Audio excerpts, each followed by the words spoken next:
Good afternoon, future criminologists. This afternoon, I will going to discuss some important topics of Republic Act 4136, or also known as the Land Transportation and Traffic Code of the Philippines. But before I will going to start my discussions, I would like to shout out to all criminology students, College of Criminal Justice of Colegio de San Antonio de Padua, Danau City, Cebu.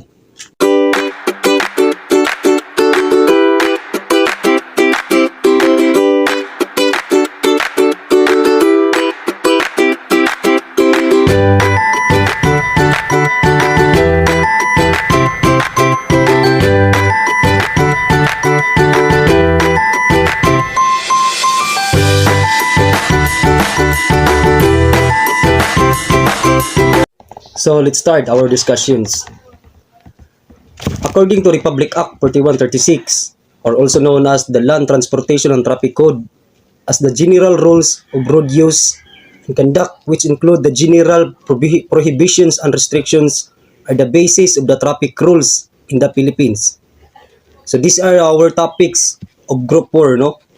The following are: A. Speed limit and other rules on speed. B. Lateral placement. C. Overtaking and passing. D. Right of way. But I will only focus on speed limit and other rules on speed, because lateral placement, overtaking and passing, and right of way will be discussed to my group members. Speed limits and other rules on speed. Any person driving vehicle shall drive the same at careful and prudent speed.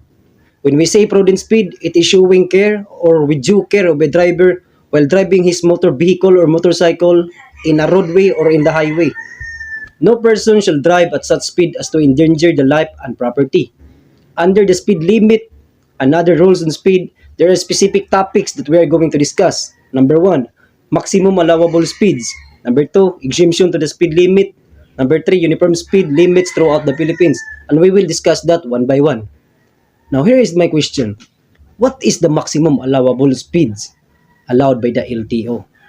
So, let's find out. Now, here is the maximum allowable speed provided by Republic Act 4136, or also known as the Land Transportation and Traffic Code.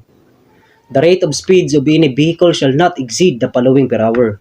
Number 1, on open country roads with no blind corners, not closely bordered by habitations, the driver of a passenger cars and motorcycles are only allowed to have a maximum allowable speed within 80 km per hour. And also the driver of motor trucks and buses are only allowed to have a maximum allowable speed within 50 km per hour. Number 2, on through streets or boulevards, clear of traffic with no blind corners when so designated. Through streets are streets along which the traffic has the right of way over vehicles. The driver of a passenger cars, motorcycles are only allowed to have a maximum allowable speed within 40 km per hour. The driver of motor trucks and buses are only allowed to have a maximum allowable speed within 30 km per hour. Number 3, on city and municipal streets with light traffic with not designated through streets, the driver of a passenger car or motorcycle are only allowed to have a 30 km per hour. The driver of motor trucks and buses are only allowed to have a maximum of speed 30 km per hour. Number 4, through crowded streets, approaching intersections at blind corners, passing school zones, passing other vehicles which are stationary, or for similar dangerous circumstances. The driver of a passenger car, motorcycle, motor trucks, and buses are only allowed to have a maximum allowable speed within 20 km per hour. So let's proceed to the exemption to the speed limit. In every general rules, there is always an exemption. There are 7 exemptions to the speed limit. When the drivers are on these circumstances, they are allowed to have a speed above than those mentioned in the maximum allowable speeds by the LTO. Letter A, a physician or his driver when the former responds to emergency calls. B, the driver of a hospital ambulance on the way to and from the place accident or other emergency. C, any driver bringing a wounded or sick person for emergency treatment to a hospital, clinic, or any other similar place. D, the driver of a motor vehicle belonging to the armed forces while in use for official purposes in times of riot, insurrection, or invasion. E, the driver of a vehicle when he or his passengers are pursued of a criminal. F. A law enforcement officer who is trying to overtake a violator of traffic laws.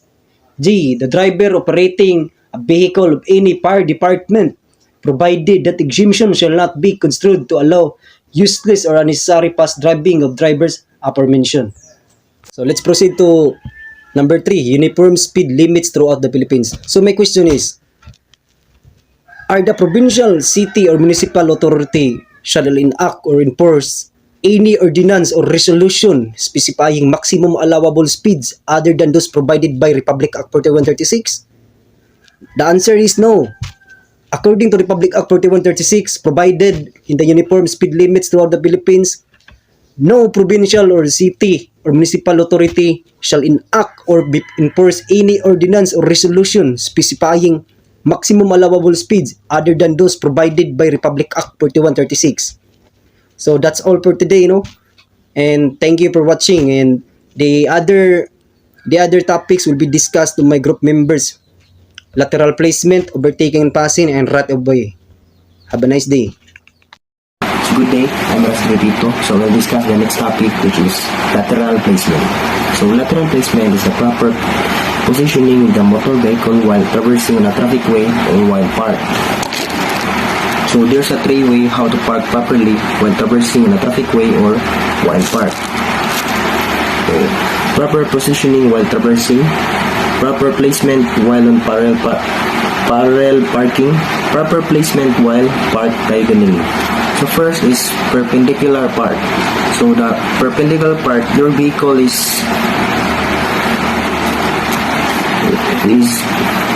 vertical position. Perpendicular is your vehicle is in a vertical position. The second is parallel parking. So parallel parking. So your vehicle position would be horizontal position like this. Traffic way, then your vehicle. And last is diagonally parking.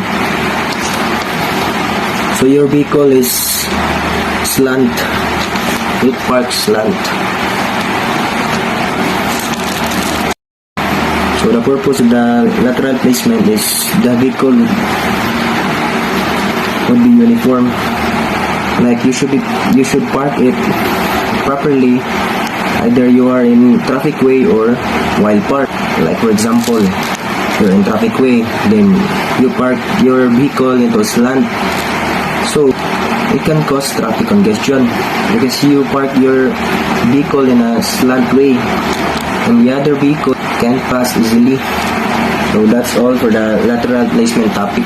So the next topic will be discussed by the other member of the group, which is the overtaken and passing, right of way. Hi everyone, my name is Jubin I. Pinili from BE Scream 3rd year Alpha. For today's video, I will discuss about overtaking and passing. A driver should pass at a safe distance to the left of the vehicle being overtaken, and it shall resume driving on the right side of the road only after passing clear of the overtaking vehicle.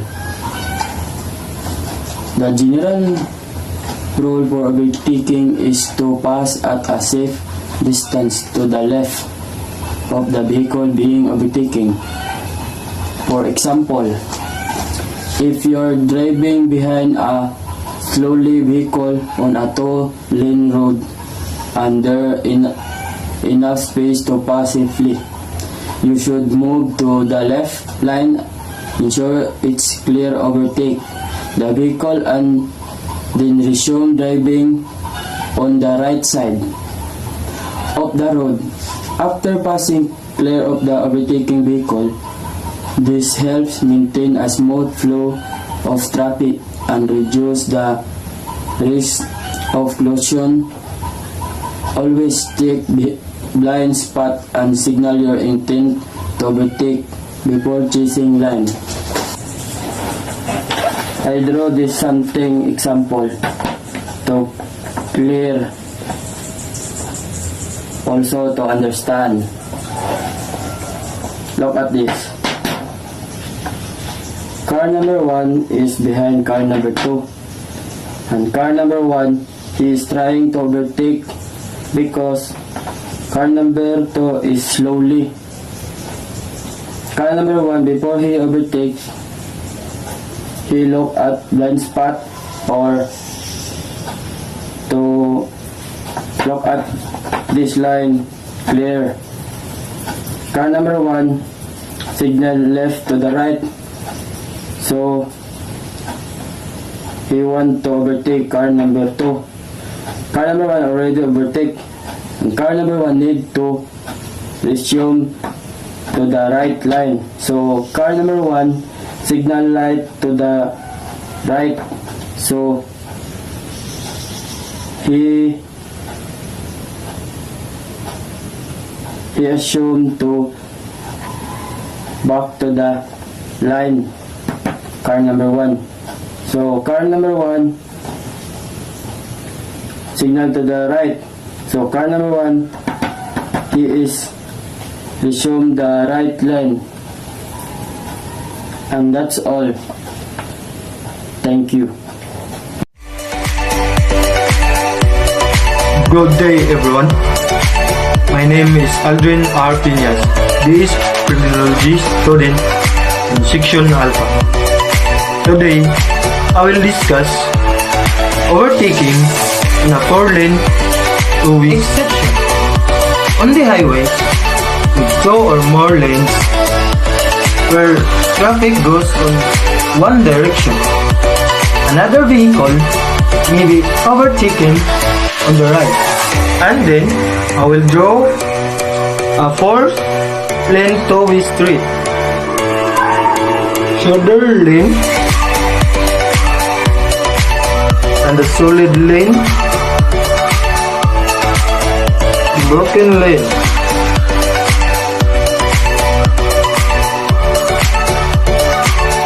I will draw a vehicle, number 1 and number 2. On the other side lane, we have vehicle number 3, 4, and 5. First, I will discuss a vehicle number 1 and 2. So, vehicle number 1 can use the right wheel lane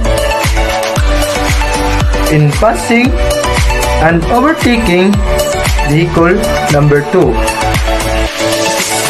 Next, I will discuss 3, 4, and 5. So, vehicle number 5 attempting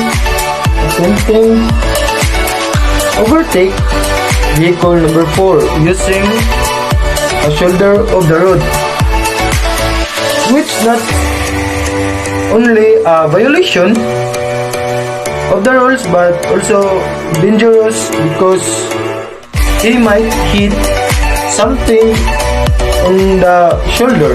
Based on RA 4136 section 39, nothing in this section shall be construed to prohibit a driver overtaking and passing upon the right another vehicle which is making or about to make a left turn. Hello and welcome to this video on the first general rule on the right of way under section 42 to 44 of the Republic Act 4136. This refers to the legal or customary precedence which allows one vehicle to cross or pass in front of another. The right of way is the privilege of one vehicle to proceed in a lawful manner, not preference to another vehicle. The right of way is not something that you can demand or take, but something that you must yield or give to others. The first general rule on giving the right of way states that in case two vehicles approach or enter an intersection at approximately the same time, the driver of the vehicle on the left must yield the right of way. However, the driver of any vehicle traveling at an unlawful speed forfeits these rights. These rules applies or to intersections that are controlled by signs or signals, as well as to intersections that are uncontrolled or have no signs or signals. Thus, Vehicle 2 should yield the right of way to Vehicle 1 because the latter is approaching the intersection from the right. For example, in the diagram below, Vehicle 1 and Vehicle 2 are approaching an intersection at the same time. Vehicle 1 is on the right of Vehicle 2, so Vehicle 1 has the right of way. Vehicle 2 should yield the right of way to Vehicle 1 by slowing down or stopping, if necessary, and allowing Vehicle 1 to proceed through the intersection first. Vehicle 1 can then follow Vehicle 1 or turn as long as it does not interfere with Vehicle 1 or any other traffic. This rule is based on the principle of courtesy and common sense, and it helps to prevent collisions and confusions at intersections. However, this rule does not apply in all situations, and there are exceptions and variations depending on the type of the locations of the intersections, the directions and speeds of the vehicles, and the presence of pedestrians, bicycles, or other vehicles. Therefore, drivers should always be alert and cautious and follow the traffic signs, signals, markings that regulate the right of way at each intersections. Thank you for watching this video on the first general rule on giving the right of way. Stay safe and happy driving.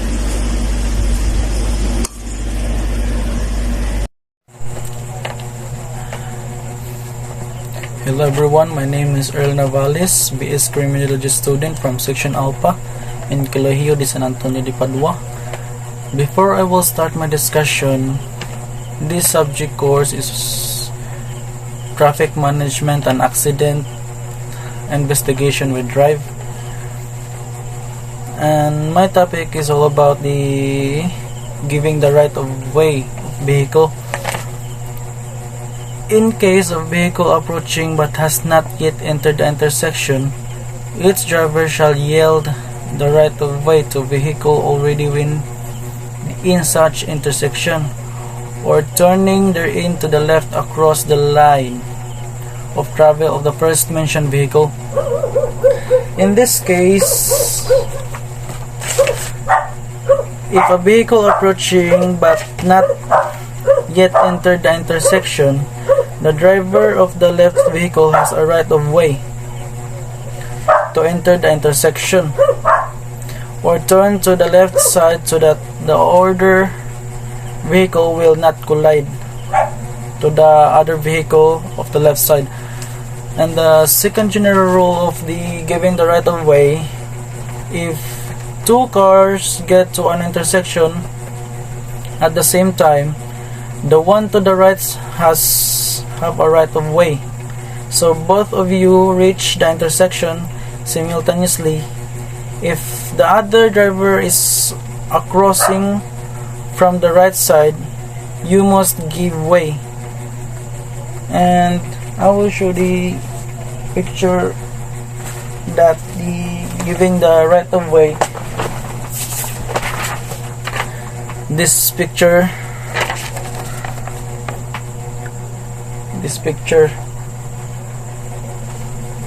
and this picture, vehicle 2 should be given the right of way because she must already entered the intersection ahead of vehicle 1. That is my discussion about the giving the right of way. Good day everyone, I'm Kenneth Puebla, BS Crime 3rd Year Section Alpha. I will discuss the traffic management when vehicle on a highway within a business or residential district. Each driver shall yield the right of way to pedestrian crossing the highway within a crosswalk.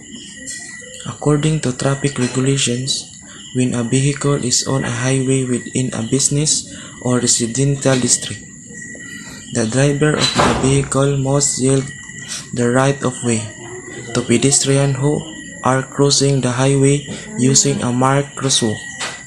This means that vehicle must come to a stop and allow pedestrians to safely cross the road before proceeding.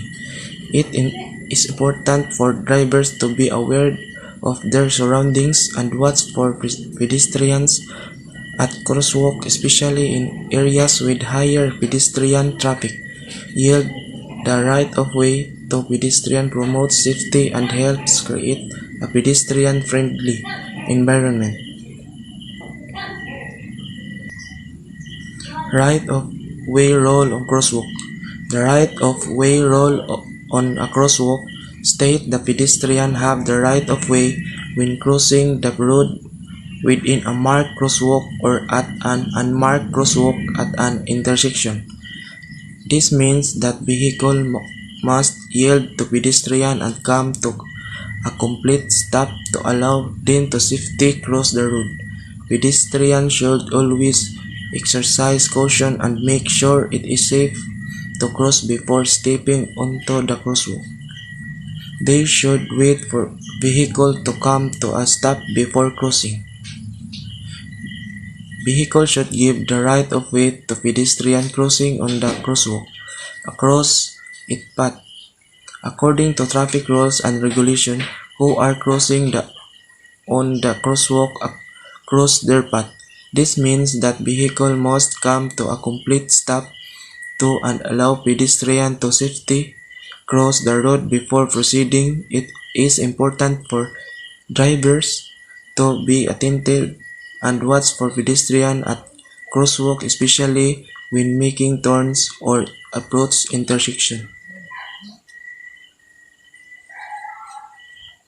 Hi everyone, I am Kimrit Werto, a third year student taking up a Bachelor of Science in Criminology. Today, I will be sharing an information about right of way. Right of way refers to the legal right of a person or vehicle to process first in a specific situation, usually in a traffic or at intersection. I'll be showing you a picture of an example of right of way. The right of way is typically enforced by traffic law and regulation to ensure the safety and smooth flow of traffic. In general, the right of way is determined by specific rule that drivers are expected to follow. This rule may vary depending on the jurisdiction, but one of the common principle is at an intersection with stop sign or traffic signals, vehicle must yield the traffic of way to other vehicle that have arrived or have a green signal. And that is all about right of way. And thank you for watching. God bless everyone. So, hi guys, I am Rinanti Olasiman from Bachelor Science of Criminology, third year Alpha. So, we discuss about traffic management to the exemption, the right of way rule. So, there is a three. So, Alpha, so A or number one, right of way to vehicles utilizing the highway than vehicles from private road or drive. So here is my translation. about the explanation about my own opinion about this situation. So, my own opinion, the corner of the highway, the private roads leading to enter the highway, they give the right of way. They wait for it to be clear before entering the highway or the main highway. So that is the number one, my explanation. So The example of number 1. bravo, right of way to police or fire department vehicles and ambulance. So this is, so we all know about give the right of way to emergency vehicles. So one should yield the right of way to police cars, fire trucks, ambulance, and the other emergency vehicles. So which are surrounding a siren bell or flashing a red light by pulling to the edge of the roadway and stopping. In the event traffic is so congested as to prevent you from safely doing so, slow down and leave a clear path for the emergency vehicles. So that is my explanation and translation about the emergency vehicles of right of way. So number 3, or Charlie, right of way to vehicles approaching direction on through highway than vehicle entering. So here we go again. So my translation about this, or my own opinion.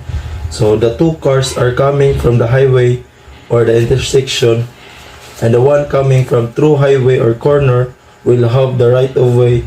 That car coming from the highway will approach one car coming from the through highway, then the car from the highway before entering the main highway. So that's all my explanation about these 3 exemption to the right of way rule. And The example of number 3. So that's all. so thank you.